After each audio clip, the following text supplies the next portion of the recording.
नमस्कार दोस्तों, स्वागत है आपका स्टडी फॉर सिविल सर्विसेज में। वीडियो को पूरा देखिए। कोई भी आपका फीडबैक है, कोई सजेशन है, तुरंत वीडियो में कमेंट करके जरूर बताइए। अच्छा लगे तो वीडियो लाइक जरूर कर लीजिए और ऐसे वीडियो लगातार फ्री में पाने के लिए चैनल को तुरंत सब्सक्राइब कर लीजिए और बेल आइकन को जरूर टैप कर लीजिए ताकि आगे भी सारे वीडियो आपको मिलते रहे। यूट्यूब में फॉलो करते हैं तो प्लीज ये वाला फ्री टेलीग्राम चैनल जरूर ज्वाइन कर लीजिएगा। सारे नोटिफिकेशन, सारे अपडेट यहीं पे आते हैं, ध्यान रखिएगा। स्टडी फॉर सिविल सर्विसेज का कोई भी पेड ग्रुप अगर आपको ज्वाइन करना है तो सिर्फ 856480560660897523860445 यही नंबर है हमारे, सिर्फ जहां पे कॉल या व्हाट्सएप कर सकते हैं। इंस्टाग्राम पे हमारा पेज जरूर फॉलो कर लीजिएगा, studyforcivil.services है। ट्विटर पे हमको जरूर फॉलो कर लीजिएगा, @studyforcivils है। सारे क्वेश्चन अटेम्प्ट करिए और स्कोर अपना तुरंत कमेंट करके बताइए। दोस्तों नमस्कार, स्टडी फॉर सिविल सर्विसेज में आप सभी का स्वागत है। यहाँ पे यूपीपीएससी पेड क्विज हम जो देख रहे हैं लगातार, नेक्स्ट वीडियो स्टार्ट करेंगे। पिछले प्लीज़ जितने भी वीडियोस हो चुके हैं उनको फॉलो कीजिएगा। मोस्ट एक्सपेक्टेड क्वेश्चंस करवाए जाते हैं यहाँ पे, जो आपके एग्जाम में सीधे या फिर इनडायरेक्टली रूप से भी देखने को मिलेंगे। उसी क्रम में आज का चलिए फर्स्ट क्वेश्चन देखेंगे। हमारे ग्रुप्स भी स्टार्ट हैं इसके लिए। एडमिशन अगर आपको लेना है तो डिस्क्रिप्शन बॉक्स इस वीडियो का खोल करके देखें या फिर इसी वीडियो के इंट्रोडक्शन वाले पार्ट में कॉन्टैक्ट डिटेल्स आपको बताई गई होंगी, उस पर कॉन्टैक्ट करके आप पूरी इन्फॉर्मेशन लेकर के एडमिशन ले सकते हैं। So the first question is कि एक घास स्थलीय पारिस्थितिकी तंत्र के खाद्य श्रृंखला में विभिन्न घटकों का सही क्रम क्या होता है। ठीक है, फूड चेन आप पढ़ेंगे, इकोलॉजी जब आप पढ़ेंगे, ठीक है, क्या होता है ट्रांसफर ऑफ फूड एनर्जी, ठीक है, ग्रीन प्लांट से लेकर के through a series of organism, है ना। तो इसको आप एक फूड चेन के रूप में देखते हैं। अब उसी में यहाँ पे इसका जो कंपोनेंट्स हमारे लिखे हुए हैं, तो इसमें कहा गया है कि जो ग्रास टेरेस्ट्रियल ग्रास इकोसिस्टम हमारा होता है, तो अगर घास के मैदान का एग्जाम्पल आप देखें, ठीक है, तो यहाँ पे सबसे पहले हम ग्रीन प्लांट, ये हमारा जो ग्रास है इसको ले लेंगे, ठीक है, सबसे पहले ये होता है, ठीक। तो यहाँ पे ये प्रोड्यूसर है ना, इसका कार्य करेगा। यहाँ पे इसके पूरी जो चीज़ें होती हैं उसको डिटेल में कर पड़िएगा, शॉर्ट में बता दे रहे हैं। तो ग्रास के बाद ग्रास को खाने वाला ग्रॉस हॉपर यानी टिड्डा, ठीक है, उसको खाने वाला फ्रॉग यानी कि मेढक को खाएगा स्नेक, सांप, और सांप को खाएगा ईगल, है ना, या फिर जो वल्चर वगैरह होता है, कह लीजिए हॉक। तो विकल्प फर्स्ट जो है हमारा इस हिसाब से करेक्ट हो जाएगा।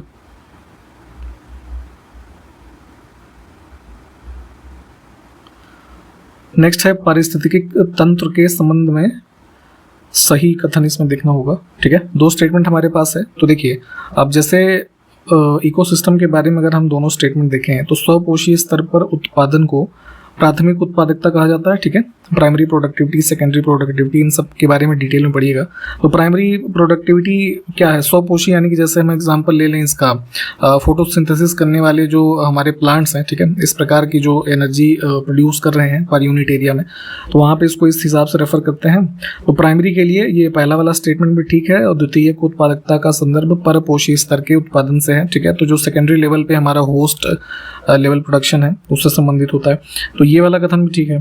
थोड़ा इन चीज़ों के बारे में डिटेल में देखिएगा, इमेज वगैरह देखेंगे तो वहाँ से समझ में आ जाएगा ये। इसमें देखें संविधान की प्रारूप समिति के सदस्य कौन थे। तो ड्राफ्टिंग कमेटी जो 7 सदस्यीय कमेटी थी, ठीक है, जिसने मुख्य रूप से कॉन्स्टिट्यूशन को तैयार किया, उसमें 7 मेंबर की जो लिस्ट है इसको प्लीज़ याद कर लीजिएगा। पहले भी मैंने कई बार बता रखा है आपको। एन गोपाल स्वामी, है ना, यहाँ पे फर्स्ट जो है ये थे। जवाहरलाल नेहरू और सरदार पटेल इसमें बेसिकली नहीं थे, तो इन दोनों को ऑड कर देंगे तो सी विकल्प हमारा बचेगा। ठीक है, इसके अलावा जैसे ये भीमराव अम्बेडकर जी अध्यक्ष थे, और के मुंशी, ये मोहम्मद सादुल्ला, और BL मित्तर, और DP खेतान। ठीक, इन सब के नाम ध्यान रखें।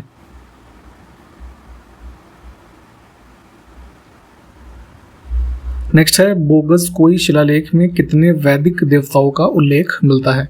तो बोगस कोई शिलालेख बेसिकली इंडिया में नहीं है। ठीक है, थोड़ा इसको सर्च करके देख भी लीजिएगा। 14th सेंचुरी BC के आसपास की इंफॉर्मेशन के साथ जो है, मतलब इसका निर्माण का समय है ये, और उसमें 4 हमारे जो ये वैदिक देवता हैं इनके बारे में उल्लेख किया गया है। विकल्प B को चुनेंगे, जिसमें ये इंद्र, वरुण, मित्र और एक ये नाटस्या करके, ठीक है, ये 4 लोगों के बारे में यहाँ पे इस इंस्क्रिप्शन से जो है इंफॉर्मेशन मिलती है। और वर्तमान में अगर इसकी लोकेशन की बात करें तो ये कहाँ पे है, तो टर्की जो देश है ना, वहाँ पे।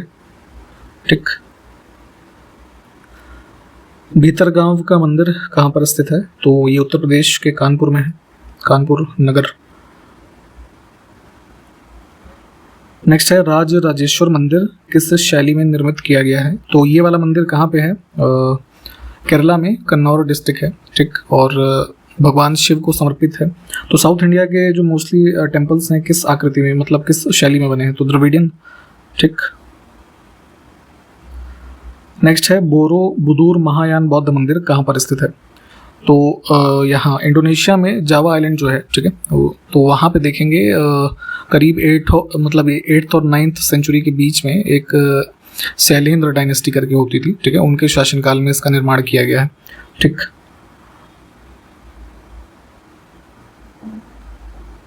इसमें देखें ऋग्वेद में इसमें से कौन से मंडल सबसे अंत में जोड़ा गया, ये पूछा गया है।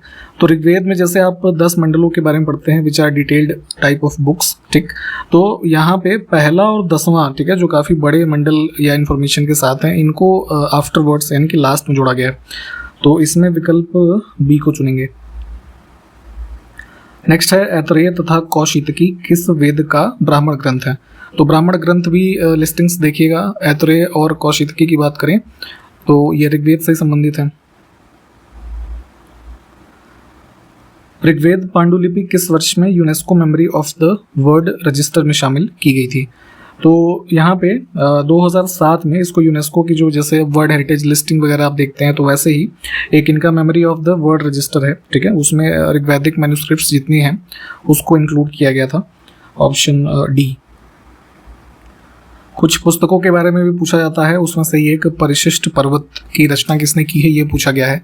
तो फेमस जैन स्कॉलर थे आचार्य हेमचंद्र, ठीक है, जैन स्कॉलर थे, मैथमेटिशियन के रूप में भी इनको जाना जाता था, ठीक है, फिलोसफिकल और कुछ और अन्य जो ग्रामेटिकल थॉट्स हैं उसके बारे में भी, हालांकि ये दूसरा मैटर है। यहाँ पे फिलहाल पुस्तक के नाम से संबंधित इनकी इन्फॉर्मेशन याद रखें, तो विकल्प बी को चुनेंगे। बोधिसत्व पद्मपाणि की या उनका चित्र जो है कहाँ पर अंकित है ये बताना है।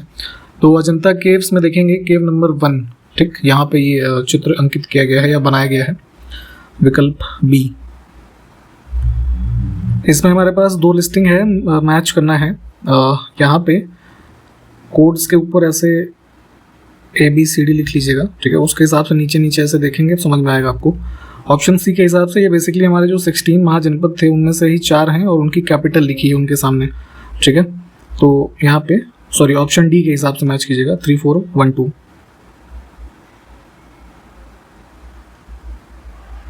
नेक्स्ट है पेबल चॉपर तथा चॉपिंग उपकरणों के साक्ष्य किस काल में मिलते हैं। एंशिएंट इंडिया में आप देखेंगे तो जैसे ये इससे स्टोन से बने हुए चॉपर टूल्स होते थे, ठीक है, चॉपिंग टूल्स होते थे, पेबल टूल्स होते थे, तो ये सब मिलता है हमें लोअर पैलियोलिथिक में, लगभग 2.5 मिलियन ईयर्स अगो का जो इन्फॉर्मेशन है। तो यहाँ पे फर्स्ट विकल्प जो है, इसमें हमारे पास कुछ पेयर हैं इंस्क्रिप्शंस और संबंधित शासक का नाम। तो मध्य प्रदेश में ये मंदसौर इंस्क्रिप्शन जो है स्कंदगुप्त से नहीं बल्कि ये यशोधर्मन जो है इनसे संबंधित है, इसको ऑड चुनेंगे हम।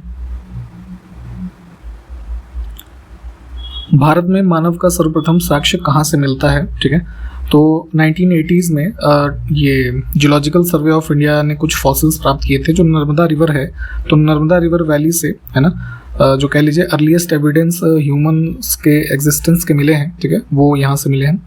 सी विकल्प को चुनेंगे। और जैसे अभी जो हमारे जो अभी के मानव हैं वो जैसे साइंटिफिक टर्म में आप जानते हैं होमो सेपियंस हैं, ठीक है, तो इससे पहले के जो हमारी प्रजाति थी कैटेगरी, ठीक है, होमो इरेक्टस, ठीक है, उसके साक्ष्य मिले थे यहाँ से, तो इसको ध्यान रखेंगे। सिंधु घाटी सभ्यता जो है तो उसके स्थल किस नदी के तट पर प्राप्त नहीं हुए हैं। तो जैसे इंडस हो गया, सतलज, भोगवा, हिंडन, ये सब जो रिवर्स आप पढ़ते हैं इनके कोस्ट पे कुछ ना कुछ जो साइट्स हैं हमारी मिलती हैं, परंतु गंगा रिवर जो है इसके कोस्ट पे इसकी कोई साइट नहीं है।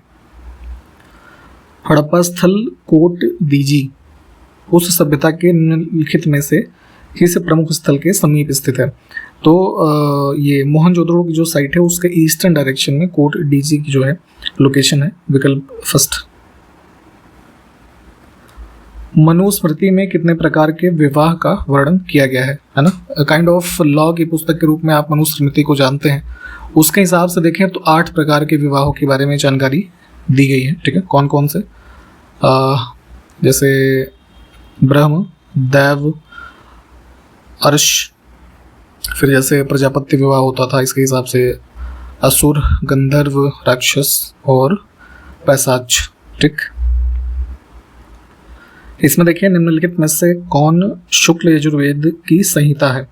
तो एक प्रकार की बुक के रूप में आप समझ सकते हैं जो कि संबंधित है शुक्ल यजुर्वेद से, वाजसनेयी, विकल्प फर्स्ट को चुनेंगे। बेसिकली इसकी इंपॉर्टेंस ये है कि जितने भी जैसे आपने ये कई सारे यज्ञों के नाम इंपॉर्टेंट जो हैं सुने होंगे, जैसे कि अश्वमेध, ठीक है, फिर जैसे सर्वमेध होता था, ब्रह्म यज्ञ, फिर जैसे सौत्रमणि करके एक होता था, ठीक है। इन सब की इंफॉर्मेशन इसी वाजसनेयी में जो है कह लीजिए मतलब डिफाइन की गई है, तो इसको भी याद रखना है। तो फर्स्ट विकल्प जो है वो करेक्ट था।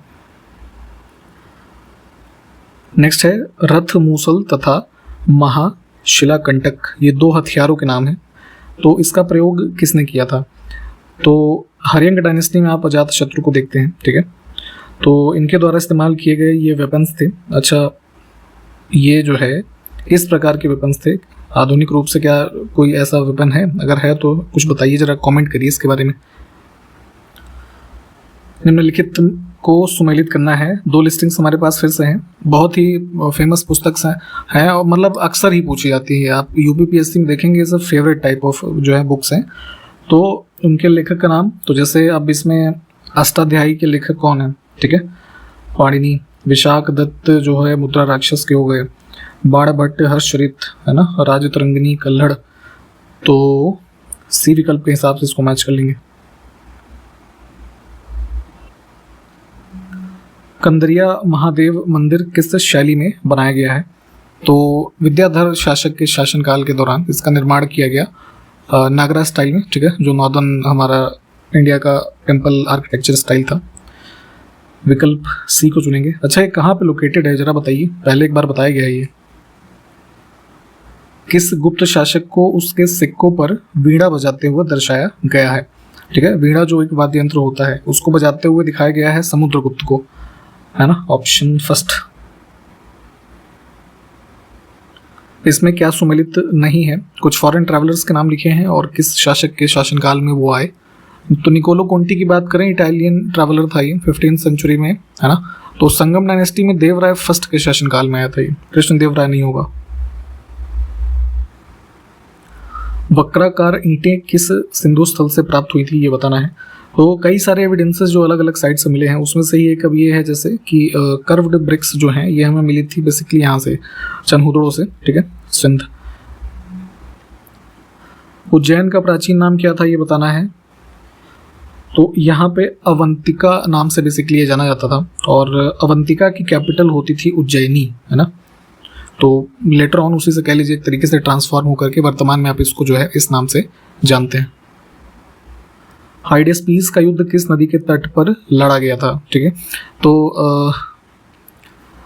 अभी वर्तमान में आप इसको जो है झेलम के नाम से जानते हैं, ठीक है। यहाँ इसके तट पे ये युद्ध लड़ा गया। आप जरा बताइए किसके मध्य लड़ा गया था, ये भी पहले बताया गया हुआ है। जैन धर्म के 4 महाव्रत का प्रतिपादन किसने किया था, ठीक है। जैनिज्म में देखेंगे 5 ये महाव्रत, है ना। तो इसमें बेसिकली देखिए 2 क्लासिफिकेशन है। 4 महाव्रत, इसको बेसिकली एक ट्रुथ के रूप में आप समझ सकते हैं जैनिज्म से संबंधित, ठीक है। तो जो स्टार्टिंग के 4 हैं जैसे अहिंसा, सत्य, अपरिग्रह और अस्तेय, ये 4 जो हैं ये इसको ऐड किया था इन्होंने, पार्श्वनाथ जी ने, ठीक है। तो आउट ऑफ जो 24 जैन तीर्थंकर हैं उसमें से पार्श्वनाथ ने 4 को ऐड किया, ठीक। 5वां जो है उसको लास्ट में महावीर स्वामी ने ऐड किया था, ठीक है। कौन सा? ब्रह्मचर्य। तो इन 5 के नाम ध्यान रखिएगा कि 5 महाव्रत हैं जिसमें से 4 को पार्श्वनाथ ने ऐड किया है, 1 को महावीर स्वामी ने, ठीक। विलियम जोन्स ने किस शासक की पहचान सेंट्रो कोट्स के रूप में की है? चंद्रगुप्त मौर्य के बारे में यहाँ पे ये बताया गया था विलियम जोन्स के द्वारा। बिंदुसार के बारे में आपने पढ़ा होगा, ठीक है। तो क्वेश्चन है, बिंदुसार ने सीरिया के शासक एंटियोकस प्रथम से कितनी चीजें मांगी थी? थोड़ा डिटेल में पढ़ेंगे बिंदुसार के बारे में तो इन्फॉर्मेशन आपको मिलेगी कि बिंदुसार के उसमें कोर्ट में जो आया था डायमेकस, ठीक। तो कौन था ये? एम्बेसडर था सीरियन किंग एंटियोकस फर्स्ट का। तो यहाँ पे पहले बिंदुसार ने, है ना, एक कह लीजिए राइटिंग भेजी थी एंटियोकस फर्स्ट के पास मांगते हुए क्या? 3 चीज़ें जो यहाँ पे पूछा गया था। 3 चीज़ें उसमें से क्या थी? ये था जो है स्वीट वाइन, ठीक है, और ये अंजीर, ठीक है, फिग्स, और तीसरी चीज़ थी ये एक दार्शनिक, ठीक। तो जब ये आया आपका डायमिकस, तो दो चीज़ें ये लाया था, क्या है आपका वाइन और अंजीर, ठीक है। दार्शनिक नहीं आया, इसमें रीज़न ये था कि एंटियोकस ने ये बताया कि उस समय का जो ग्रीक लॉ था उसने ऐसे दार्शनिक को भेजना प्रोहिबिट किया हुआ था। तो ये कुछ कहानी थी, हालांकि यहाँ पे एज अ फैक्चुअल थिंग यहाँ पे इसको नंबर को ध्यान रखेंगे। अगर इंटरेस्टेड हुआ तो थोड़ा सर्च करके पढ़िएगा। अब अशोक के बारे में क्वेश्चन है कि इनके द्वारा भेजे गए धर्म प्रचारकों के संदर्भ में सही सुमेलित युग्म जो है वो नहीं है, कौन सा? तो यहाँ पे मध्यांतिक जो ऑप्शन डी में लिखा है मैसूर, ये वाला पेयर गलत हो जाएगा। बेसिकली इनको भेजा गया था जो इधर कश्मीर या अफगानिस्तान का एक कंधार रीजन जो ये सब हो गया यहाँ पे। बाकी के विकल्प को देखें, सब ठीक है। टोपरा और मेरठ से अशोक के स्तंभ दिल्ली किसके काल में लाए गए थे? तो दिल्ली सल्तनत में तुगलक डायनेस्टी में देखेंगे, फिरोज शाह तुगलक के टाइम पे इन जो है स्तंभों को ला करके दिल्ली में इंस्टॉल किया गया। कुछ वर्षों पूर्व लिंगायत समुदाय काफ़ी चर्चा में था, ठीक है, साउथ इंडिया में। तो एज अ शैवाइट रिलीजियस सेक्ट है ना, लिंगायत समुदाय को स्थापित किया था ये 12th सेंचुरी के अराउंड में, बसव या फिर बसवन्ना कह लीजिए, ठीक है, इन्होंने। ग्रेट सैंडी डेजर्ट किस देश में स्थित है? तो वेस्टर्न ऑस्ट्रेलिया में है इसकी लोकेशन, विकल्प डी। इन चीज़ों को देखिए मैप में एक बार लोकेट कर लिया करिए साथ के साथ, तो आपको ये ज़्यादा समय तक याद रहेगा। राज्य के सप्तांग सिद्धांत के अनुसार राज्य का 7वां अंग कौन सा है? तो एडमिनिस्ट्रेशन की एक फेमस पुस्तक है अर्थशास्त्र, आप जानते होंगे, उसमें इसके बारे में बताया गया कि स्टेट के 7 पिलर्स हैं कह लीजिए, ठीक है, सप्तांग सिद्धांत के रूप में जिसे बताया गया। तो सबसे अंतिम था इसमें मित्र, है ना। स्टार्ट करें तो जैसे किंग से स्टार्ट होती है ये सप्तांग सिद्धांत, किंग, फिर अमात्य, ठीक है, जिसको आप ब्यूरोक्रेट कह सकते हैं आज की डेट में। उसके बाद जनपद होता था जिसको आप टेरिटरी कह सकते हैं, ठीक है। फिर होता था कोश, है ना, ट्रेजरी, सॉरी नहीं, कोश के पहले ये होता था दुर्ग, है ना, यानी कि फोर्ट। फिर कोश हो गया, फिर दंड, है ना, और फिर मित्र मतलब एलाई। तो ये कुछ क्रम होता था, तो विकल्प बी को चुनेंगे। अर्थशास्त्र को किसने लिखा था, जरा कमेंट करिए। सोमेश्वर फोर्ट इसमें से किस राज्य की सबसे ऊंची चोटी है? तो हाईएस्ट पीक है ना, with an elevation of more than 850 metres, ये वेस्टर्न चंपारण जो है ना बिहार में, ये करेक्ट हो जाएगा। नेक्स्ट है वार्षिक रॉयल कैथिना समारोह किस धर्म से संबंधित है? तो एक प्रकार की सेरेमनी है, ये उससे बुद्धिज्म से संबंधित, विकल्प डी को चुनेंगे। बेसिकली जैसे ये कैथिना जो शब्द है एक पाली लैंग्वेज का शब्द है जिसका मतलब होता है वुडन फ्रेम, ऐसे समझ सकते हैं, ठीक है। थोड़ा चाहे तो एक बार सर्च करके डिटेल में पढ़ लीजिएगा। नेक्स्ट है एरियाना और खुरासान किस देश का पुराना नाम है? तो वर्तमान जो अफगानिस्तान है इसके पुराने नाम है ये। एक क्वेश्चन का आंसर बताइए, साउदर्न रोडेशिया ये किस देश का पुराना नाम है? कमेंट करिए फटाफट। विश्व की सर्वाधिक अफीम किस देश में उत्पादित होती है? तो अफीम के प्रोडक्शन में लार्जेस्ट प्रोड्यूसर और एक्सपोर्टर भी कह लीजिए अफगानिस्तान ही है, और कई सारी मूवीज़ में आपने देखा होगा शायद, ठीक है। तो काफ़ी प्रोडक्शन होता है यहाँ पे बड़े लेवल पे, और one of the important consumer भी है अफगानिस्तान, है ना, ओपीएम का, इसको भी ध्यान रखेंगे। पोखरा घाटी किस देश में स्थित है? पोखरा वैली की लोकेशन है इसमें western Nepal. British time period में नेटिव मैरिज एक्ट बना था, ठीक, उसी के बारे में पूछा गया है कि किस गवर्नर जनरल के कार्यकाल के दौरान इसको पारित किया गया। तो जुलाई 1872 का एक्ट है ये, है ना। तो ये हो जाएगा ये लॉर्ड नॉर्थब्रुक का, विकल्प बी। इनका टाइम पीरियड देखेंगे तो 72 से लेकर के 1876 के बीच में है। गुलाबी मोती के लिए कौन सा देश प्रसिद्ध है? तो जैसे मोती मोस्टली आप देखेंगे तो ऐसे वाइट या क्रीम कलर के होते हैं, ठीक है। तो पिंक पर्ल्स के लिए जाना जाता है बांग्लादेश। नेचुरली यहाँ पे पिंक पर्ल्स होते हैं जिसको यहाँ की लोकल भाषा में मुक्ता कहते हैं, ठीक है। इस टर्म को भी ध्यान रखेंगे। भारत सरकार अधिनियम 1935 के द्वारा स्थापित संघ में अवशिष्ट शक्तियाँ किसे दी गई थी? तो जो डायरकी वगैरह इंट्रोड्यूस हुआ सेंटर में और यहाँ पे जो रेजिडरी पावर्स थी ये गवर्नर जनरल के पास ही रखी गई थी। ठीक, निम्नलिखित में से किस अधिनियम को जवाहरलाल नेहरू ने दासता का चार्टर कहा था? ये कई सारे टर्म्स ऐसे होते हैं, इनकी लिस्टिंग वगैरह अगर मिले तो देखिएगा। गवर्नमेंट ऑफ इंडिया एक्ट 1935 के बारे में जवाहरलाल नेहरू ने कहा कि ये एक मतलब चार्टर ऑफ स्लेवरी का टर्म यूज़ किया था, और इस एक्ट को मतलब ऐसे समझ सकते हैं कि इसकी तुलना की थी कि एक ऐसी मशीन है जिसमें सब ब्रेक हैं लेकिन कोई भी इंजन नहीं है। ठीक है, machine with all brakes but no engine. संविधान के निर्माण के लिए गठित संविधान सभा का प्रतीक चिन्ह क्या था? कॉन्स्टिट्यूएंट असेंबली के बारे में बात हो रही है, तो इसको रिप्रेजेंट करने के लिए जो चुना गया था चिन्ह ये था एलिफेंट, है ना, हाथी। ठीक, तो इसी के साथ इस वीडियो को भी समाप्त करेंगे। मैप वाले क्वेश्चंस को प्लीज़ देख लीजिएगा और क्वेश्चंस जो पूछे गए हैं उसको कमेंट कीजिए, फिर कंटिन्यू करेंगे अगले वीडियो में। तब तक के लिए नमस्कार, जय हिंद।